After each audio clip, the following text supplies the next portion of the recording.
was involved in every aspect of New York's economic system. They were not educated in the academic sense, but they understood business. Treachery ruled supreme in that family. The treachery that was orchestrated enabled the government to effectively prosecute the leadership of that family.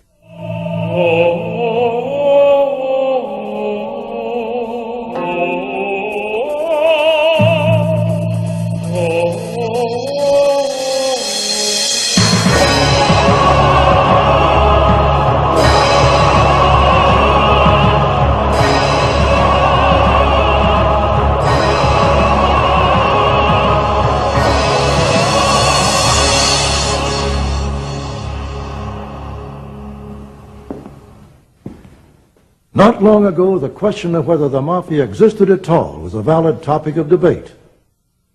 Many people, including FBI Director J. Edgar Hoover, for years denied the very existence of organized crime.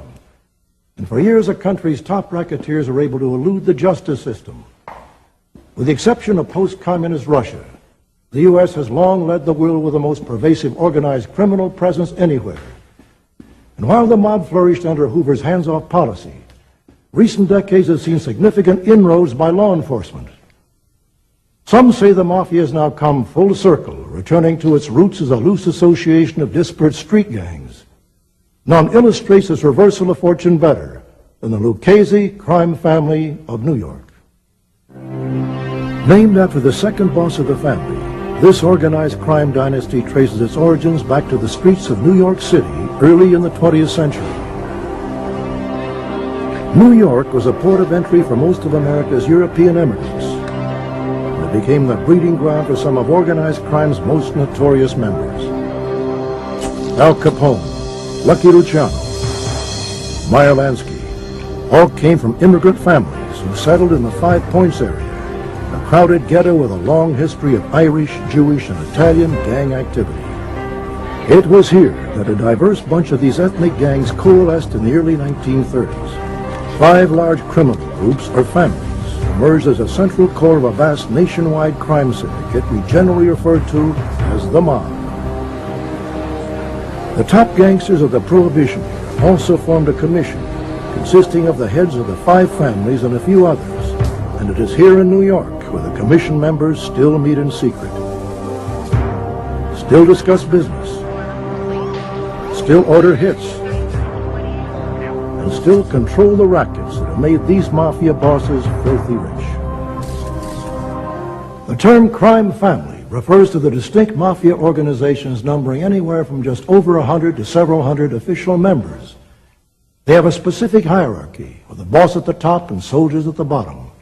And surprisingly, most members are not actually related to each other. The 5 New York families, Gambino, Genovese, Bonanno, Colombo, and Lucchese, are all named after powerful bosses who at one time ruled these organizations. None of those bosses, however, were founders of the criminal enterprises, and to most outsiders, their existence would not be known until well into the 20th century. Are you a member of any secret organization? Yes, I am. What is the name of it? Cosa Nostra in Italian. Cosa Nostra in Italian. Our thing and our family in English. In 1963, Joseph Valachi became one of the first members of the Mafia to break Omertà, the code of silence, and to reveal the secret rituals and inner workings of the mob. For the first time, the public learned of the 5 Cosa Nostra families and the unique hierarchy of these organizations. At the top is the boss, his underboss, and consigliere, the Mafia equivalent of president, vice president, and attorney general. Next, the family has a number of capos, who each had a crew made up of soldiers, lowest-ranking made members, who along with non-made associates usually work at the street level. The name at the top of one of those family charts was Gaetano Lucchese, who had long ago Americanized his first name to Tommy. From then on, his became known as the Lucchese crime family.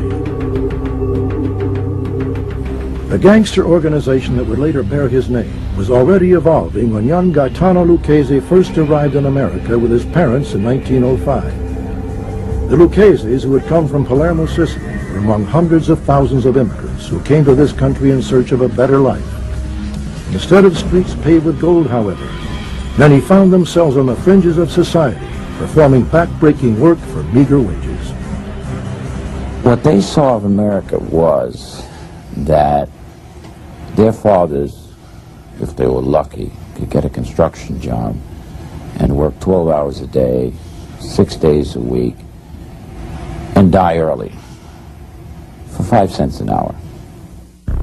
Author Ernest Volkman, who has chronicled the family in a recent book, says Tommy Lucchese's hard-working father and religious mother tried to steer him in the right direction. The Lucchese family, like all the other Italian immigrant families, they were determined that their sons and daughters would make it in the new world. And they would very often say to their sons, I don't want you to be a donkey like me. I want to see you study, you do your homework, you go to school. I don't want to hear there's any problems in school. I don't want to hear that you're a truant. I want you to get an education, and I want you to do better than me. Early on, though, Lucchese felt the lure of the streets. Every block in an Italian neighborhood had a social club. And when they walked past the social club, they saw something very different. Guys in suits, beautiful suits, fedoras, Italian handmade shoes, big beautiful cars, women. Kids like Lucchese, they wanted to hang around, because what did they see? They saw the American dream, money, power. Nobody bothered these guys. When Tommy Lucchese was a teenager, his father disowned the son he was unable to save from the streets. Lucchese came from a family where he was the only criminal. All the rest of the people in his family were quite straight, ordinary, and for the rest of their days were very sensitive and very ashamed over the fact that they were even related to this guy. Tommy became roommates with a boyhood friend, Salvatore Lucania, who would later be known as Charles Lucky Luciano, credited as the founder of the syndicate. His arrest record started when he was 10 years old. He moved out of the neighborhood and he settled in East Harlem and changed his name to Luciano, so as not to shame his family any further.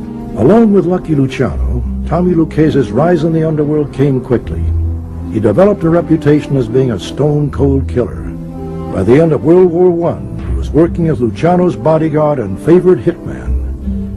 Carl Safakis researched Tommy Lucchese for the Mafia Encyclopedia. By that time, he was already active with Luciano and the others and Albert Anastasia. Now, Albert Anastasia was considered the worst killer of them all. He was the Lord High Executioner, Murder Incorporated. Luciano, I always thought Lucchese was a better killer than him. He could trust him more. He was cool. He followed orders. Really, the modern American Mafia, as we know it, was born up on those streets in the boyhood rumbles of guys like Luciano, Lucchese, and Frank Costello, and Vito Genovese. They all knew each other, and they were all in the same, what was called a Borgata. Borgata means like a gang of delinquent boys. East Harlem was a really tough immigrant neighborhood. I mean, it was poor, it was violent, it was squalid, it was crowded. But it also produced Fiorello LaGuardia. And it produced judges. And it produced distinguished businessmen. Why, in an immigrant neighborhood, why do some go into the Borgata and some go to college? We don't know. Lucchese went in a direction quite different than the one his parents imagined for him. His association with Luciano and other hoodlums led him directly into the Mafia, which would be a part of his life from then on.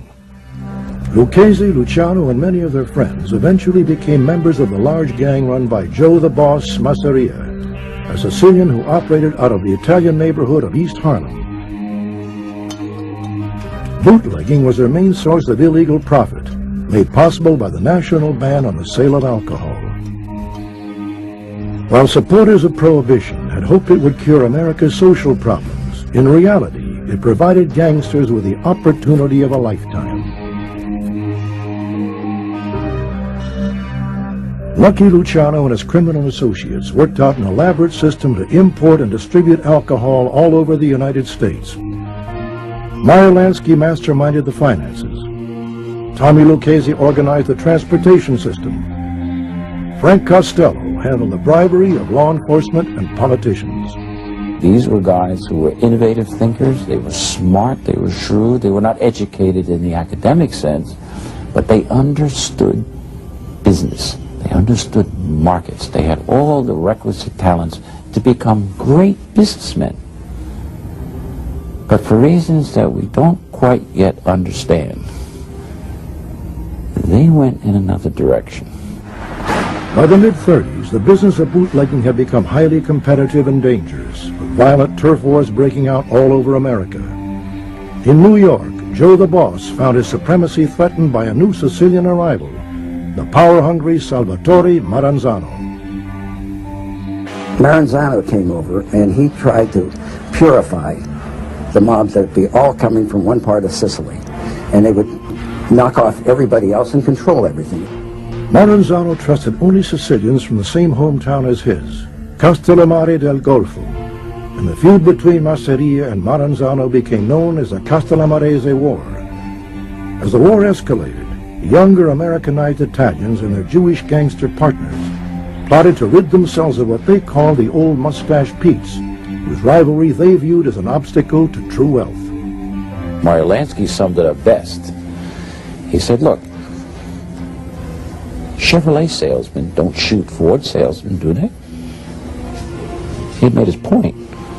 Why are you shooting each other? There's plenty for everybody.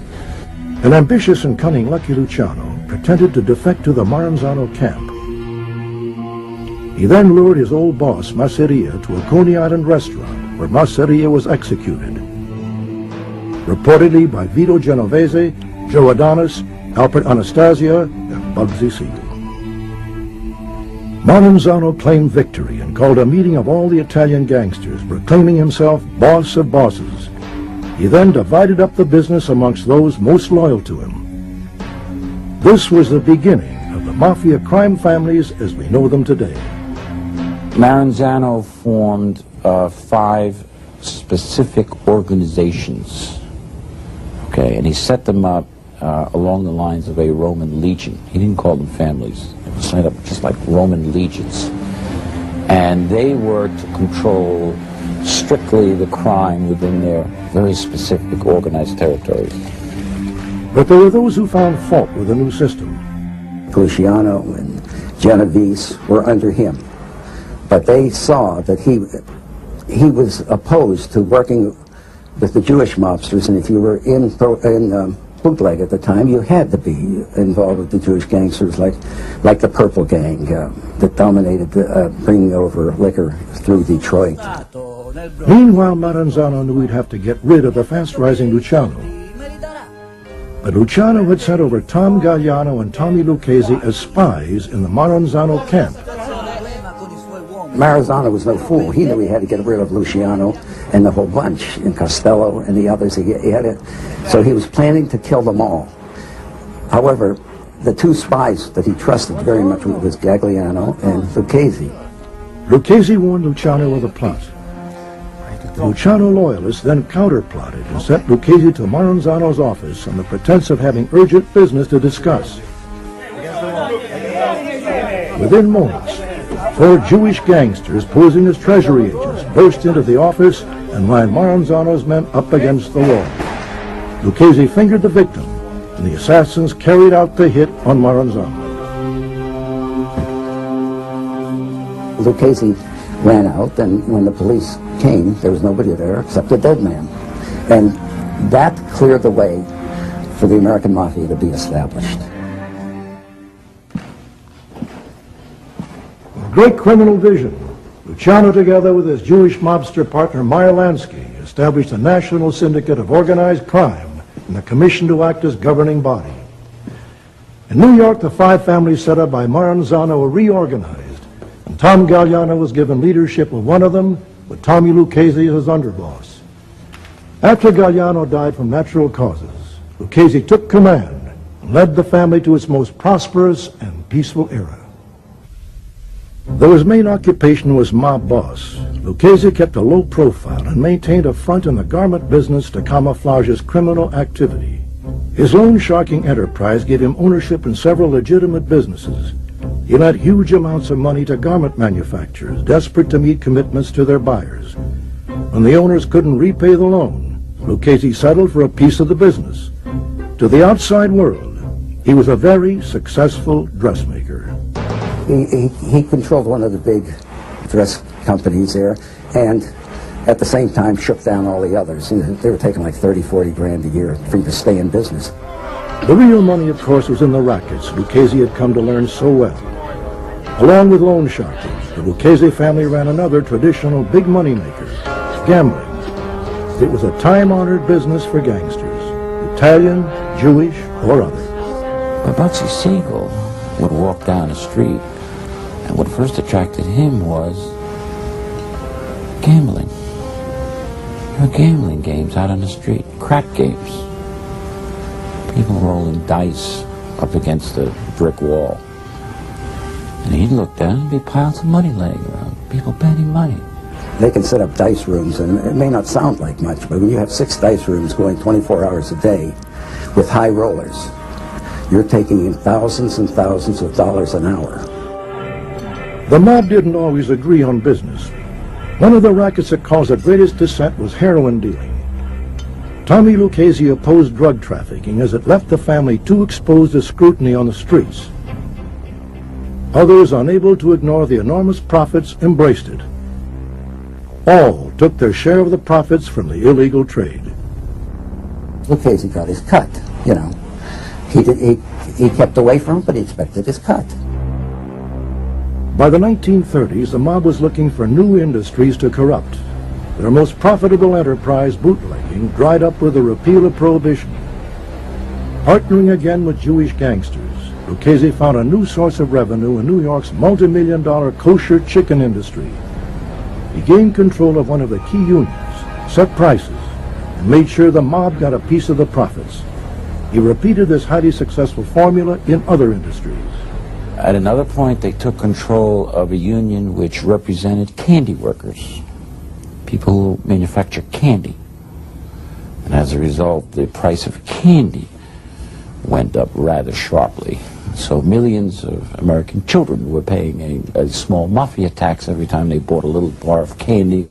When the mob was in a particular industry, they exerted the kind of influence or domination or control which meant that individual business owners within that industry really had very little choice on how they were to operate. And that was devastating for economic freedom, for costs, and for the way society ought to be run. Full of unions and industry infiltration that became the Lucchese hallmark and made this crime family one of the richest and most successful. While organized criminal groups have always made money with such favors as gambling, prostitution, and extortion, it was mostly after Prohibition that the mob began looking for new rackets to exploit. Tommy Lucchese's outfit was particularly adept at coming up with lucrative new schemes to bring in piles of cash. They were involved primarily in crimes such as murder, loan sharking, gambling, labor racketeering, obstruction of justice, political corruption. You name it, the Lucchese family was involved in every aspect of New York's economic system. Lucchese learned that the secret to a successful industry racket is to seize control of a key union, then put the squeeze on the business owners. This tactic was especially effective in the garment and construction trades. In the case of the garment center, organized crime, the Lucchese family specifically discovered that there is one key to trucking, that's Teamsters Union. There's one Teamsters Union local which represents virtually all the truck drivers in the garment center. Now, if you take control of that local, as they did, now you've got power. Why is it power? Because if the Teamsters Union suddenly goes on strike, nothing moves.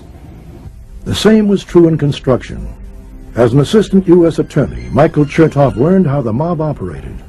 They had the ability through the labor unions to stop a job, to delay a job, to make sure that the concrete was delivered in a manner that would be disruptive to the progress of the job.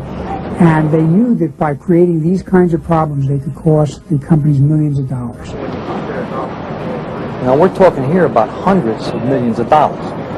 We're talking about four families primarily: the Colombo family, the Genovese family, the Gambino family, and the Lucchese family. But the bosses of these four families had 6 general contractors, 6 construction companies that only these companies were allowed to bid on major projects in New York City. For every job that was over $2 million, the contractor that got the contract had to kick back to the families 2%. The Lucchese leaders took the construction racket a step further than the other families. The Lucchese family had one little specialty that everybody had overlooked, but they found it. They realized something, which is that if you're making construction-grade concrete, you need stone. Now, it turns out, they discovered, that almost all the stone comes from quarries in Connecticut. Well, they ship it by water, and it comes into Long Island. But there's only one port in Long Island that handles it and then processes it for construction purposes. Perfect scenario. They got control of the stone business. The Luccheses also monopolized another small but vital union. The Lucchese family got control of the plasters union. It's a small little union. Most people don't even know about it. And it was a union that represented the guys who go in with new construction. They go in and they have the little hods and the plaster. And they plaster up all the walls before the painters come in. Seems like a simple little thing, right? It's a lot of money.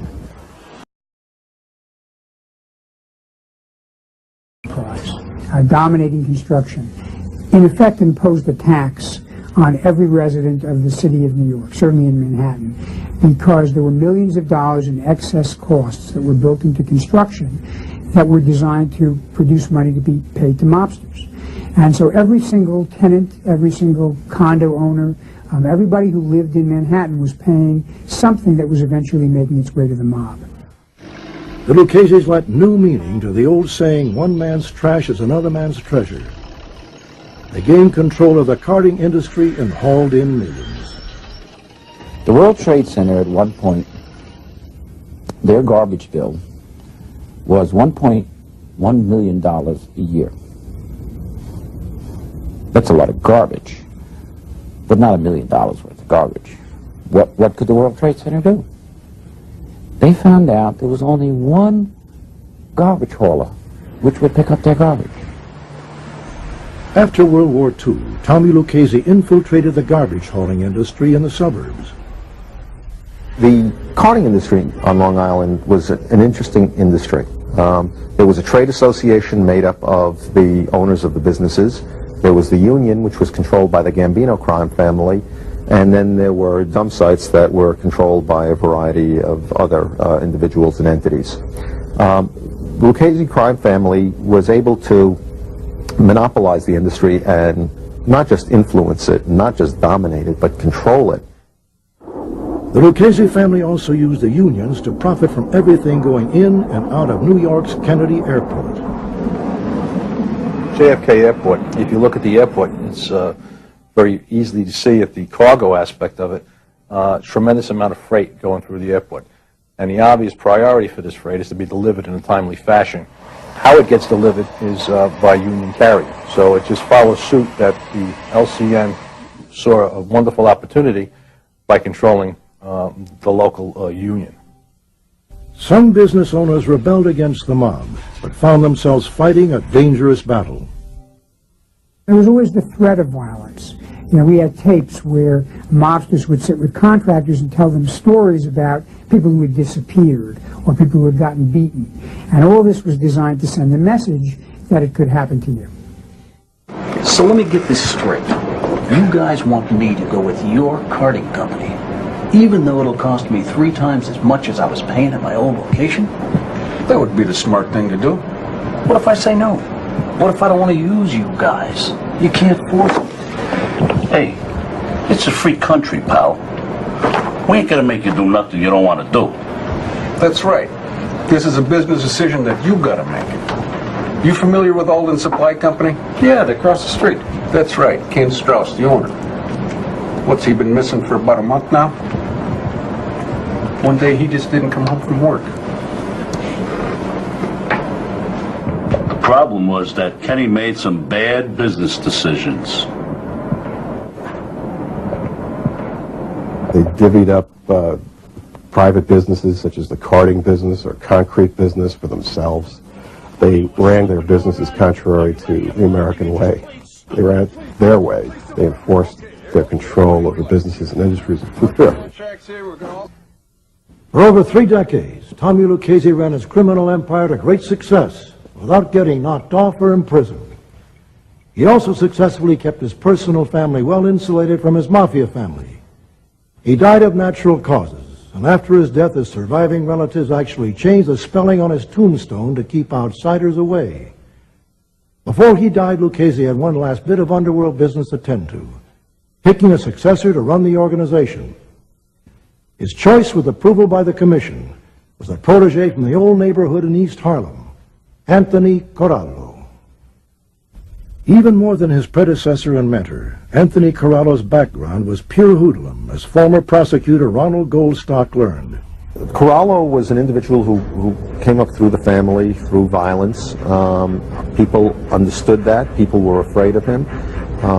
He was a person that was respected, and so for him to head the family was not surprising.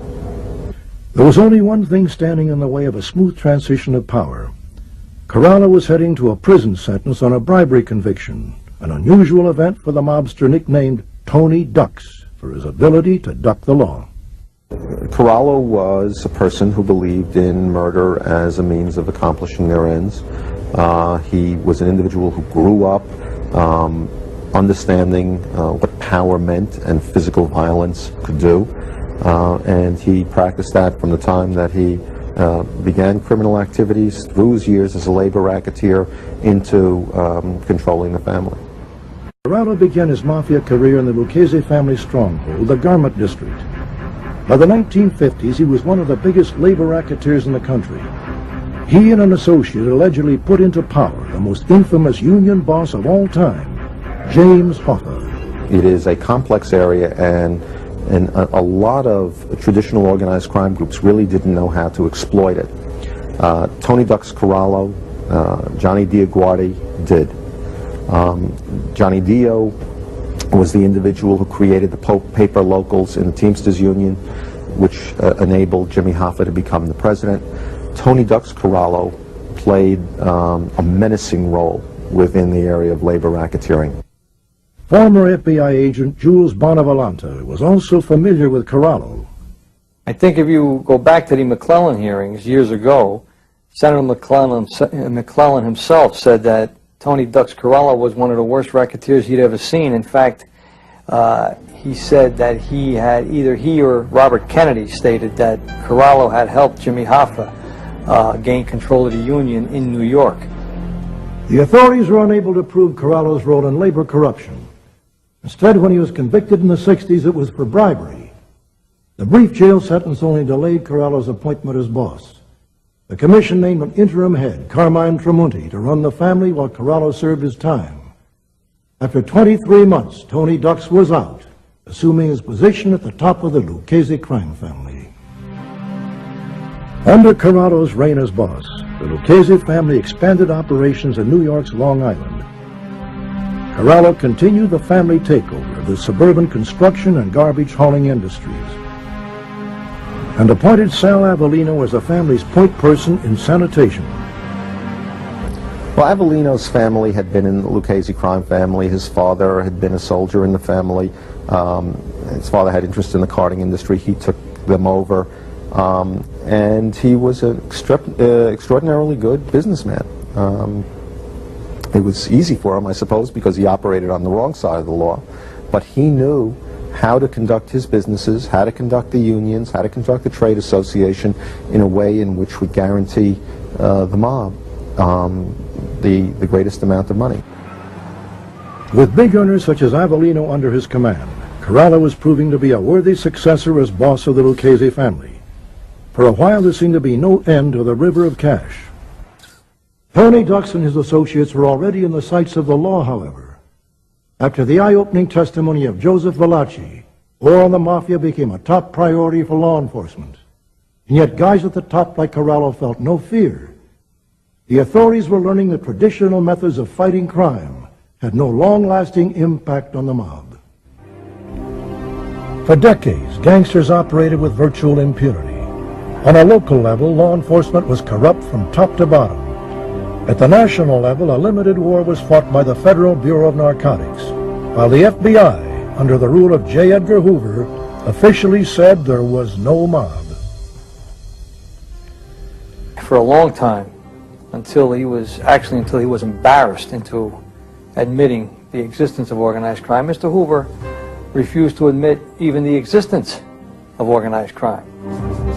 Various explanations for Hoover's position include persistent rumors of a secret personal life, and that the mob threatened to expose his lifestyle.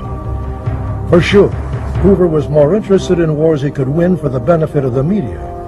He was preoccupied with high-profile bank robbers and became obsessed with rooting out communists. The Communist Party of the United States is a fifth column, if there ever was one. It is far better organized than were the Nazis in occupied countries prior to their capitulation. They are seeking to weaken America.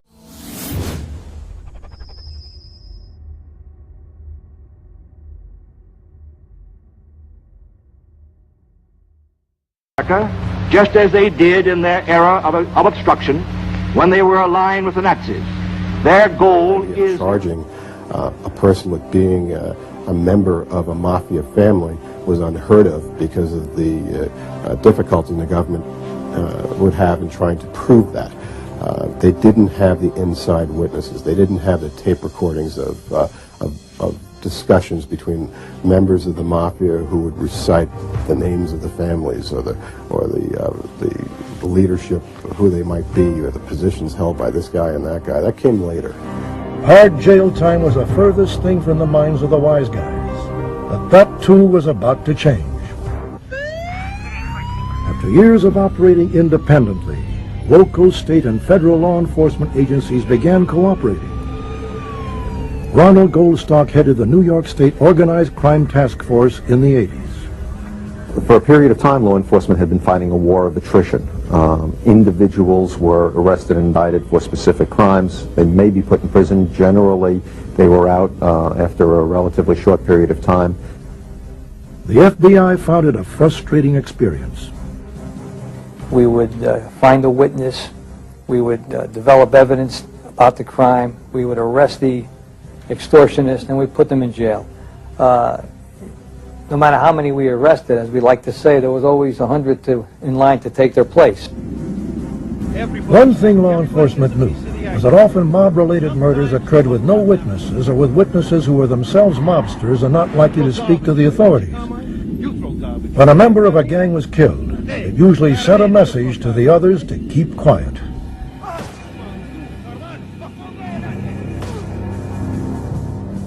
That all changed with the RICO statute and electronic surveillance in 1968 and 1970, and other methods of dealing with problems of organized crime, where you could look at them as groups of individuals committing patterns of criminal activity. Greg O'Connell and other prosecutors recognized the importance of the RICO statute. The racketeering statute was a brilliant invention which enabled the government to charge not just a specific isolated offense of larceny or an arson or a payoff or a bribe or a murder in isolation, which is the way the country operated up until that time. What this offense allowed was the prosecution of an actual organization. You really can't catch the leaders of organized crime on the streets. That's not where they are. Where they are is in social clubs or in restaurants, planning the activities that the soldiers and the captains are going to carry out. We would plant mics in clubs, in bars, in restaurants, in homes, in different rooms. We would bug telephones. all by court order. One of the things we were looking to do was to use the RICO statute to indict the commission, the heads of the 5 New York crime families. The Organized Crime Task Force had extraordinary information as to the Lucchese family and some evidence as to the heads of 1 or 2 others. The FBI had bugs in on the heads of 3 families at the time. And so if you combine the 2, there was a mountain of evidence that could be used to indict and convict all of the family bosses. The New York City Police Department and the FBI began working together with a common goal. Rich Sita was a New York detective on mob duty. At this point, a marriage was made, if you will, between the FBI and the New York City Police Department Organized Crime Investigation Division, where a commitment of detectives were assigned to FBI squads. And those squads were dedicated to investigations, proactive investigations into organized crime families in the New York City area. I personally don't believe we could have done the job that we did without the help and assistance of the New York City Police Department. They had an ability to do things from their days on the street as cops and their experience that we could not do. We as agents could not do. We complemented each other beautifully, and it couldn't have been a better match. And without them, as I say, we would have never succeeded as well as we did. One of the most significant achievements of the joint effort was the planting of a bug in the Jaguar belonging to Lucchese capo Sal Avellino. Investigators learned that Tony Ducks routinely rode with Avellino to discuss Mafia business. Why we only got 150 trucks running when we used to have 300 trucks running, so. They got half of that on the other side, Tony. I mean, come on, we're doing the best we can. Busting my chops here. Yeah, well, this is our bread and butter, you know that. I want to keep it that way. This is the business that brings in most of the money. They knew the car would be the key to their investigation. But planting a bug in the mobile Lucchese headquarters was not going to be easy. The car was constantly garaged at Sal Avellino's home. When parked away from home, it was never left unattended. And when being driven, Avellino drove deliberately circuitous routes to throw off any would-be tails. Members of the task force waited for the right moment. Meanwhile, the team practiced the bugging procedure, working with an identical car and hoping for a break. In under 15. Ready? Go! That opportunity presented itself one rainy March night when Avellino drove to a catering hall in Long Island for a garbage industry function. Avellino turned the Jaguar over to 2 of his hoods, whose job it was to stand watch over the car while their boss was inside. Meanwhile, the team of bugging experts were watching from the far end of the parking lot. With rain pouring down on them, the 2 guards finally decided it was safe to leave the car briefly and ducked inside the hall.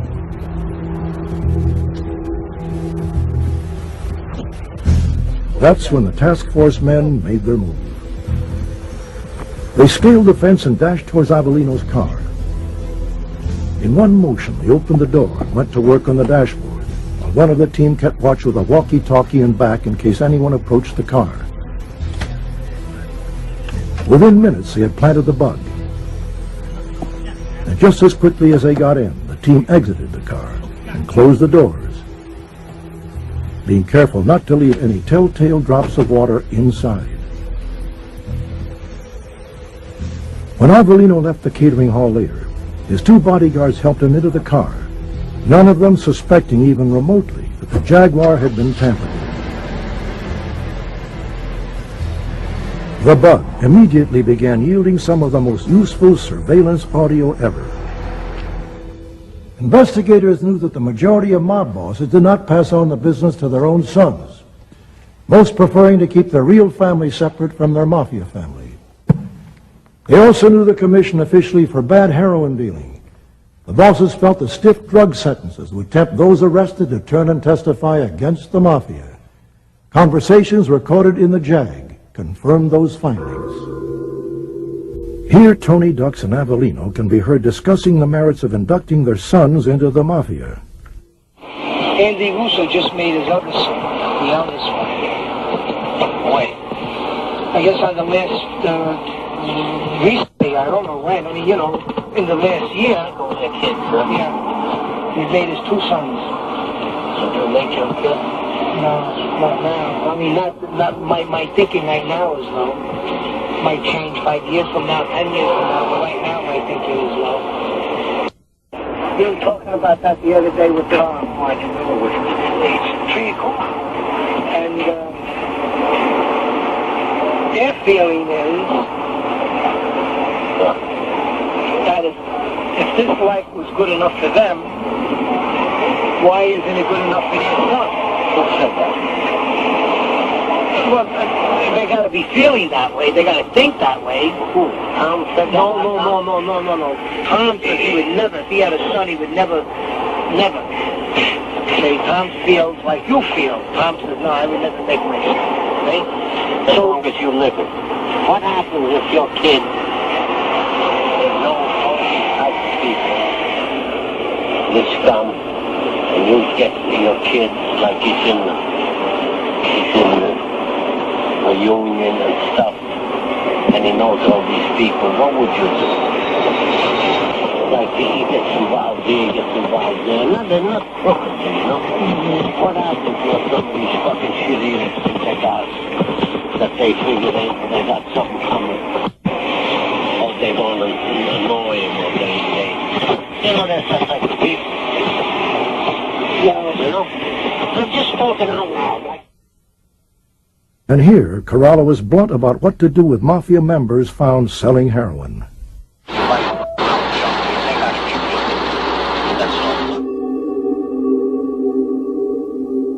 The original objective of the investigation was to capture evidence, collect as much evidence about the carting industry. Well, what do you know? They caught conversations of the boss of the Lucchese crime family speaking about a variety of crime family interests, including the concrete case. And those tapes were the foundation for what was later known as the Commission case. This was the effort by the U.S. Attorney's Office to bring down the heads of all the New York crime families. Michael Chertoff was the lead prosecutor. What the case did was we essentially proved the activities of the Commission over a 50-year period. We had evidence about the famous 1957 meeting of the bosses in Appalachia, New York.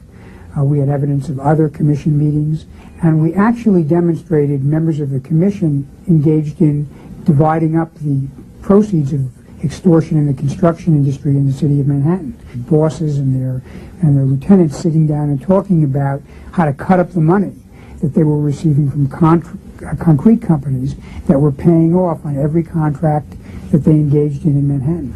Basically what the Commission did was divide up every contract involving the pouring of concrete that was over $2 million in value among the 4 families. The Banana family was cut out of that conspiracy. And every job would result in a payment of 2% of the contract price to the bosses, who we then divided up among the various families as their share of this extortion operation. We also proved that the Commission had authorized the murder of Carmen Galante, who was the boss of the Banana family in 1979, and we did that in the old-fashioned way. We used fingerprint evidence, we used eyewitness evidence, and we used circumstantial evidence from videotapes and photographs. And with that evidence, the wiretaps, the physical evidence, the fingerprints, we were able to put together a picture of the activities of the Commission really going back to the early 1930s. When the case ended, the top ranks of the New York Mafia were off to prison. Tony Ducks was sent away for the rest of his life. It was a milestone in the war against organized crime. All of us who worked on the case knew it was going to be a legendary case. This was the top echelon of the Mafia. For the first time, we were going to prove the existence of a commission, that there was a nationwide syndicate. We were going to prove events that had occurred 30, 40, 50 years ago that one had read about but that had never actually been established in court. We knew that to take down the bosses, who were long viewed as the most secretive and the most hidden and the most powerful members of organized crime, would be a devastating blow. And at the end of the case, when every single defendant was convicted on every single count, I think we felt we'd achieved a victory that was really remarkable. Subsequent to his conviction, along with other top mobsters, Tony Dux Corralo was handed a 100-year prison sentence. His 2-decade term as boss of the family was finished. When he turned over the reins of power to Vic Amuso, Corralo probably didn't know that he was indirectly contributing to the downfall of his own crime family, and to a certain extent the entire New York Mafia. Former Assistant U.S. Attorney Greg O'Connell believes the assumption of leadership by Amuso and his chief aide Anthony Gaspipe Casso was a major turning point. I think that once Tony Dux Corralo picked Vic Amuso to run the family, along with Gaspipe, that was the death knell of the Lucchese crime family. It was a reign of terror in the Lucchese crime family, where treachery ruled supreme in that family, and where the treachery that was orchestrated by Amuso and Casso enabled that family. One event that led to trouble for the Lucchese family was when the new family leaders went into a window replacement racket with the Genovese family through a mutual associate, Peter Savino. What happened was Peter Savino, as a Genovese associate, who was directly associated with a guy named Jerry Papa, who was then a soldier in the Genovese crime family, were looking for a business to enter, not just any business, but some profitable business that they might know something about, and they were experienced in construction. And Peter Savino had met someone who was involved in the window replacement business and thought that might be a lucrative industry for him to enter. In the 70s, we all experienced the oil shortage and the dramatic rise in pricing in fuel oil and gasoline. And it became readily apparent that it was cost effective to replace windows in your home and in businesses to offset the price of heating. The New York City Housing Authority, if you looked at New York City, you saw the number of housing projects, housing developments that they had a tremendous amount of windows and a tremendous amount of money that they were pouring into heating. As a part of a program to better insulate the buildings and reduce energy costs. So these many buildings in New York City and elsewhere in the country didn't have thermopane windows. They had windows that had been there for 40 years that let a whole lot of heat out and a whole lot of cold in.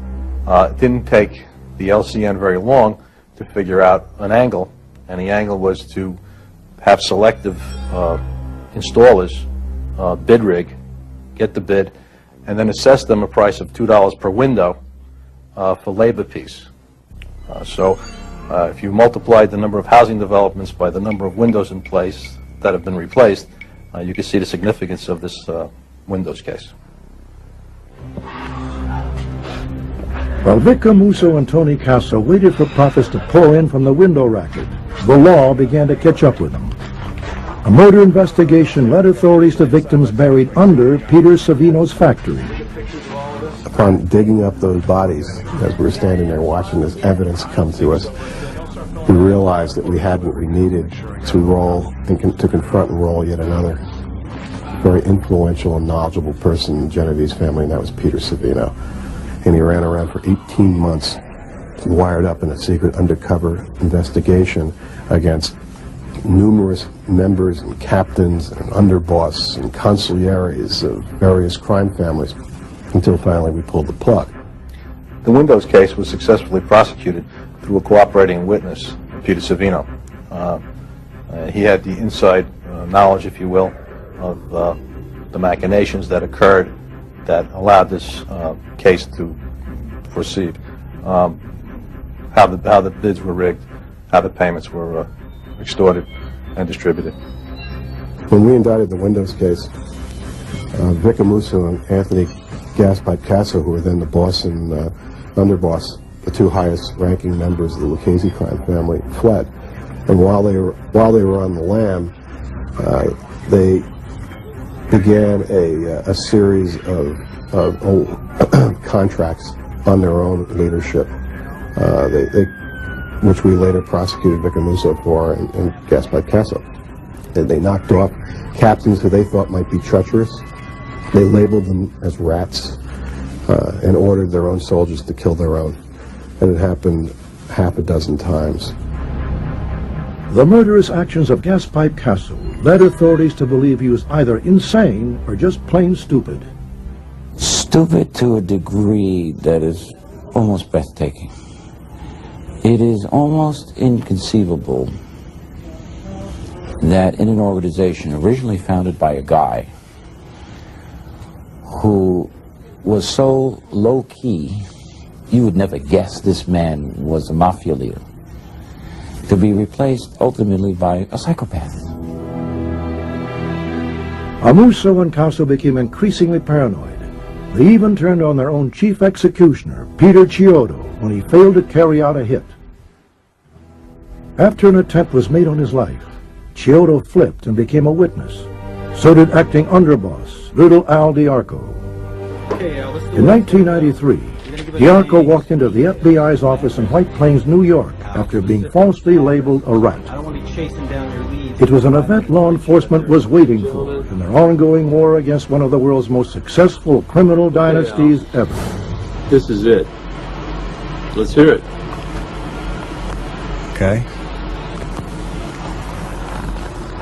I'm going to tell you what I know, and I'm going to tell you how I know it.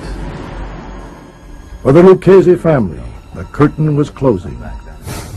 Prosecutors were able once again to strip away the top layers of the family leadership. Vic Amusa is still the boss of the Lucchese crime family. And that's what I think the government's view of the situation, based on the evidence, their current understanding, is that he hasn't relinquished control. But he could. Former FBI agent Bonavolanta believes the Lucchese family is in serious trouble. The new leaders, the leaders of today, the second and third team, as I have always called them, they're tied not by honor, respect, and family. They're tied by the economy. They're tied by money. They're tied by greed. And greed and money, those ties are much easier to break than honor, respect, and family.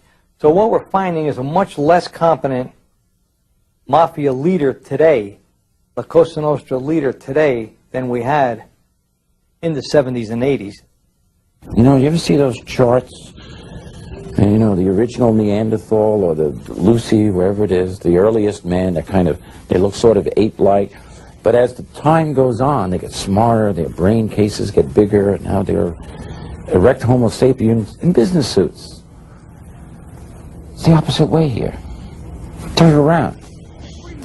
We start from criminal genius over here to caveman on this side. There's a reverse descent going on.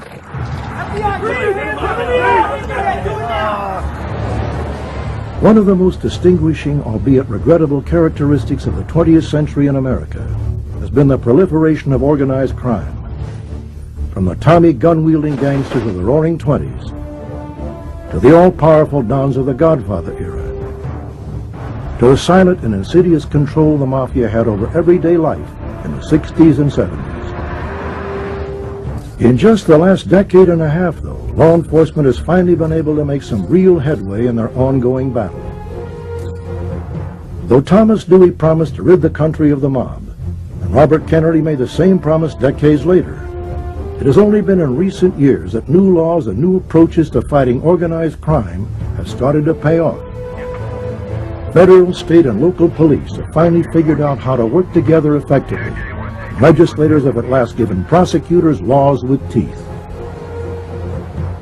The once powerful dynasty that was the Lucchese family has also been affected by cultural changes since the early 1900s.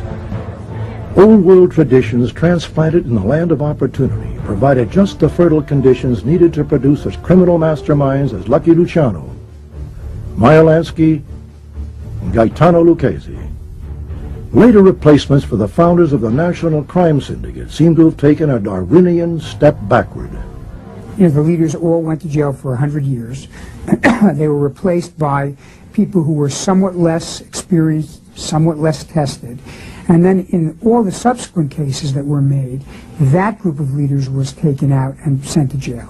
And what we have now is a leadership of the mob that is, I think, really only a shadow of what it was 10 years ago. They're less experienced, they're less sophisticated, they're less skillful at organizing, and really they're more glorified street thugs than the kind of sophisticated organized crime businessmen you had in the early and mid-'80s. And the turnover has become more rapid and they haven't matured as leaders. But also, when the mob realized that the government was effectively targeting bosses, all of a sudden some of the brightest people in the mob didn't want to be bosses anymore. And you started to hear that they were having difficulty, you know, finding the top captains to take the promotions. The big earners, the really shrewd criminal operators, wanted to keep a lower profile. They didn't want to be promoted. And I think that has had a long-term impact on the effectiveness of the mob. Ethnic succession has also worn away at mafia families such as the Lucchese's, for so long dominated by Sicilians. New arrivals, new minorities have tried to pick up the slack and fill criminal niches left vacant by the old mob.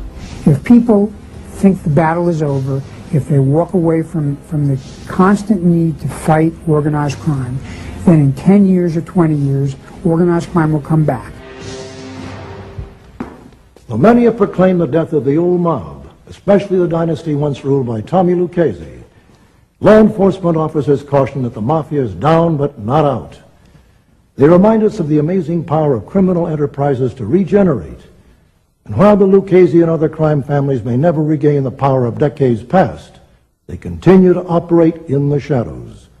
They are constantly devising new rackets and new ways to elude prosecution. Perhaps a final chapter will unfold as law enforcement further refines its efforts to stay one step ahead of the wise guys. I'm Robert Stack.